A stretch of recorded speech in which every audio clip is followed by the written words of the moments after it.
बुरी पड़ोसन। ये देखो, इस सरिता ने फिर कचरा अपने आंगन में डाल दिया। ये इंसान है या जानवर? कचरा कहीं भी हो, कूड़ेदान का रास्ता ढूंढ ही लेता है। तुमने मेरे घर को कूड़ेदान कैसे कहा है? वैसे ही जैसे तुमने मेरे परिवार को जानवर कहा। देखो, मैं राकेश भाई साहब का लिहाज कर रही हूँ, वरना क्या, मैं भी मुकेश भैया की वजह से चुप हूँ। राकेश की पत्नी सरिता और मुकेश की पत्नी विनीता के बीच ये झगड़ा रोज की बात हो गई थी, लेकिन हमेशा ऐसा नहीं था। दोनों परिवार 4 पुश्तों से अच्छे पड़ोसियों की तरह रह रहे थे। राकेश और मुकेश दोनों एक साथ ही बड़े हुए और बचपन से अच्छे दोस्त रहे। शादी के बाद दोनों की पत्नियां भी सहेलियां बन गईं, लेकिन धीरे धीरे दोनों में मनमुटाव हो गया, जिससे माहौल बदल गया। तब से ना चाहते हुए भी बचपन के दोस्त दूर हो गए। देखा, आज फिर उस सरिता ने हमारे घर कचरा फेंका। अरे इतनी हवा चल रही है, कहीं से उड़कर आ गया होगा। तुम्हें कैसे पता कि सरिता भाभी ने फेंका है? अरे जिस चिप्स का पैकेट मेरे सामने उड़कर आया, वो वही तो खा रही थी। अरे ये क्या बात हुई? अरे चुप रहो, तुम कुछ नहीं समझते। क्यों सुबह सुबह लड़ने लगती हो? तुमने देखा नहीं शुरू किसने किया था? कुछ भी बोलेगी तो क्या मैं चुपचाप सुन लूंगी? अरे नहीं, तुम तो बस सुनाती हो। क्या कहा तुमने? नहीं कुछ नहीं, सब समझती हूँ मैं। देखना तुम किसी दिन ना मैं। अरे अब बस भी करो ना भगवान, तुमसे तो बात करना ही बेकार है। एक तरफ दोनों पड़ोसनों को एक दूसरे से नफरत थी, वहीं दूसरी तरफ अपने पापा की तरह रोहित और ईशा भी अच्छे दोस्त थे। दोनों कॉलेज में साथ पढ़ते थे। सॉरी, आज मम्मी ने सुबह सुबह झगड़ा किया। अरे तुम क्यों सॉरी कह रही हो? ये तो रोज का है। कभी विनीता आंटी लड़ाई शुरू करती है तो कभी मम्मी, और फंस हम गए। हम और हमारे पापा बेचारे बचपन के दोस्त आपस में बात भी नहीं कर पाते। चलो अब घर आने में है, तुम आगे जाओ। अगर मम्मी या आंटी ने हमें साथ देख लिया ना तो हमारा कॉलेज जाना भी बंद हो जाएगा। सही कहा, चलो बाय, कल यहीं मिलते हैं। Okay bye. रोहित और ईशा की तरह मुकेश और राकेश भी छुप कर मिलते थे। सुबह छत पर दोनों मिलकर अपने दुख बांट लेते थे। कैसे हो भाई? बस ठीक ही हूँ, तुम सुनाओ, ऑफिस में सब ठीक? ऑफिस में तो सब ठीक है, बस घर में सब ठीक हो जाए। इन दोनों का झगड़ा तो रोज की बात हो गई है। तेरी हिम्मत कैसे हुई मेरे बेटे को आवारा कहने की? मुझे मिसेस शर्मा ने सब बता दिया, शर्म नहीं आती? अरे शर्म तो तुझे आनी चाहिए। मेरे पति की नौकरी के बारे में तूने कैसे कहा? वैसे तो मुकेश भाई साहब करती है, और पीठ पीछे ऐसी सोच। अरे उल्टा चोर कोतवाल को डांटे, खुद की चोरी पकड़ी गई तो मुझ पर इल्जाम लगा रही है। ये सब सुनकर मुकेश और राकेश छत से नीचे भागे। रोहित और ईशा भी बाहर आ गए। आज के बाद मेरी और मेरे घर वालों की बात भी की ना तो मुझसे बुरा कोई नहीं होगा। अरे तुझसे बुरा तो कोई है भी नहीं, और मुझे क्या पड़ी है तेरे घर वालों से? भाड़ में जाए मेरी बला से। दोनों गुस्से से आग बबूला होती अपने अपने घर चली जाती है और बचा हुआ गुस्सा घर वालों पर निकालने लगती है। तुम्हें क्या हो जाता है बार बार? अरे होगा तो अब कान खोल के सुन लो। आज के बाद अगर गलती से भी राकेश भाई साहब से बात करते दिखे ना तो तुम्हारी खैर नहीं। लेकिन माँ। अरे तू चुप कर, तुझे भी वो रोहित से बात करने की कोई जरूरत नहीं है। याद रखना, मुझसे बुरा कोई नहीं होगा। देख लिया तुमने अपनी भाभी के तेवर, आज से सारे रिश्ते खत्म। अब अगर छत पर तुमने मुकेश भैया से बात की तो? अरे तुम्हें कैसे पता कि हम छत पर मिलते हैं? तुमने क्या मुझे बेवकूफ समझा है? अगर तुमने मुकेश भैया से बात की तो मैं मायके चली जाऊंगी। अरे क्या माँ, जरा सी बात में। तू भी सुन ले हीरो, अगर कॉलेज में ईशा के साथ बात की तो अपनी माँ को भूल जाना। सरिता और विनीता के रोज रोज के झगड़ों को खत्म करने के लिए रोहित और ईशा ने प्लान बनाया और चुपके से राकेश और मुकेश को कॉलेज के कैंटीन में मिलने बुलाया। अरे बच्चों, हमें यहाँ क्यों बुलाया? हाँ, अगर तुम्हारी मम्मियों को पता चल गया तो हम चारों की चटनी बना देंगी वो।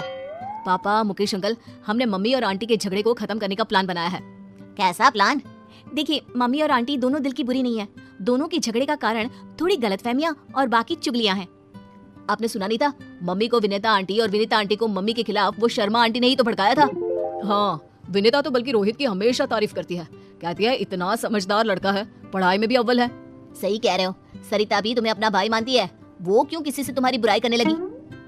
बस पापा, इसीलिए हम चाहते हैं कि दोनों को एक दूसरे की अच्छाई का पता चले और झगड़ा भूलकर दोनों में दोस्ती हो जाए। ऐसा प्लान है। कल मम्मी मार्केट जाने वाली है और विनीता आंटी मंदिर, तभी सही मौका है। अरे लेकिन करोगे क्या? यहाँ आइए। दोनों बच्चों ने राकेश और मुकेश को प्लान सुनाया। लेकिन बेटा, कोई गड़बड़ तो नहीं होगी ना? डोंट वरी अंकल, हमने अपने दोस्तों के साथ मिलकर प्लान बना लिया है। सुनो जी, कल मंदिर जा रही हूँ मैं। ठीक है, आराम से जाना। हेलो रोहित बेटा, तुम्हारी आंटी निकल गई है, ऑल द बेस्ट। सुनो जी, पैसे दे दो, मैं मार्केट जा रही हूँ। हाँ, टेबल पर रखे हैं, और मैंने सामान की लिस्ट भी बनाई है, वो भी लेते जाना। बेटी ईशा, तुम्हारी आंटी निकल गई है, जरा ध्यान से। जैसे ही विनीता मंदिर से बाहर आई, उसने देखा कि वहाँ भीड़ लगी है और लड़ाई हो रही है। उस लड़ाई में उसे एक जानी पहचानी आवाज सुनाई दी। वो तुरंत पास गई। आंटी आ रही है, चलो नाटक शुरू करो। अरे पैसे तो देने ही पड़ेंगे, तुम्हारी वजह से हमें चोट आई।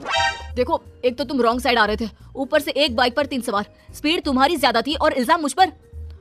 गलती किसी की भी हो, पैसे तू ही देगा, और ना दूं तो आज मार मार के तेरी हड्डियां तोड़ देंगे और तेरी ये बाइक भी। देखो, मैं पुलिस को बुलाऊंगा। तीनों लड़के रोहित के साथ धक्का मुक्की करने लगते हैं। ये देखकर विनीता बीच झगड़े में कूद पड़ी। बंद करो ये, तुम्हारी हिम्मत कैसे हुई इसे हाथ लगाने की? मैडम आप बीच में मत आओ, इसकी वजह से हमारी गाड़ी टूट गई, अब हम इसको तोड़ेंगे। मैं इसे अच्छे से जानती हूँ, ये कभी गलती नहीं करता। गलती तुम्हारी होगी, अब भागो यहाँ से वरना पुलिस को मैं बुलाती हूँ। नहीं पुलिस नहीं, अरे भागो यहाँ से। थैंक यू आंटी, आपने बचा लिया। अरे बेटा, तू मेरे बेटे जैसा ही तो है, तुझे चोट तो नहीं आई ना? नहीं, मैं ठीक हूँ, आप जो वक्त पर आ गई। अरे बस भी कर, चलो मैं आपको घर ले चलता हूँ।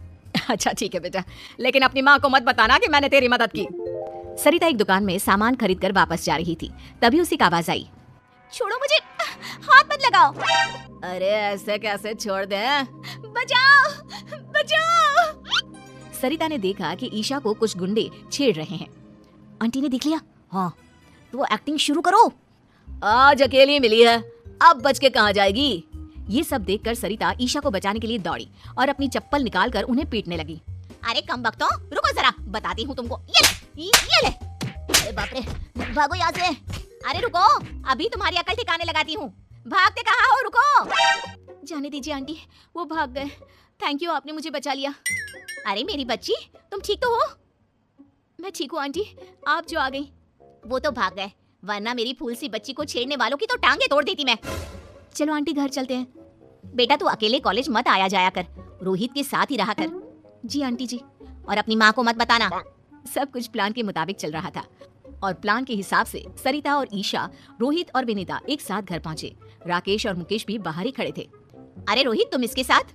ईशा, तो इसके साथ कहाँ से आ गई? तब रोहित और ईशा ने अपनी अपनी मम्मियों को बताया कि कैसे आंटी ने उनकी मदद की। सारी बातें सुनकर दोनों की आंखों में आंसू आ गए। सरिता, थैंक यू, तुमने मेरी बेटी को बचा लिया। मैं तुम्हारा एहसान जिंदगी भर नहीं भूलूंगी।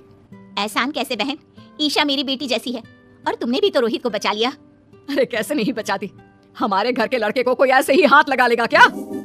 मुझे माफ कर दो विनीता, मैंने तुम्हें गलत समझा। अरे गलती तो मेरी थी बहन, मुझे माफ कर दो। देखा सरिता, दिल की बुरी ना तुम हो ना विनीता, दोनों ने आज एक दूसरे के बच्चों की मदद की। हाँ, और तुम्हारी लड़ाई का कारण था गलतफहमी और वो मिसेस शर्मा की चुगली। हाँ, अगर हमने बाहर वालों की बातें मानने की बजाय आपस में शांति से बात की होती तो कभी लड़ाई ना होती। हाँ, अब से हम कभी नहीं लड़ेंगे, आखिर पहला सगा पड़ोसी ही तो होता है। उस दिन से दोनों में दोस्ती हो गई। अब मंदिर हो या मार्केट, दोनों साथ साथ जाती। राकेश और मुकेश भी खुलकर मिलते। सुबह की चाय दोनों आंगन में साथ बैठकर पीते। रोहित और ईशा भी कॉलेज साथ आते जाते। दोनों परिवारों में प्यार और खुशहाली फिर से लौट आई।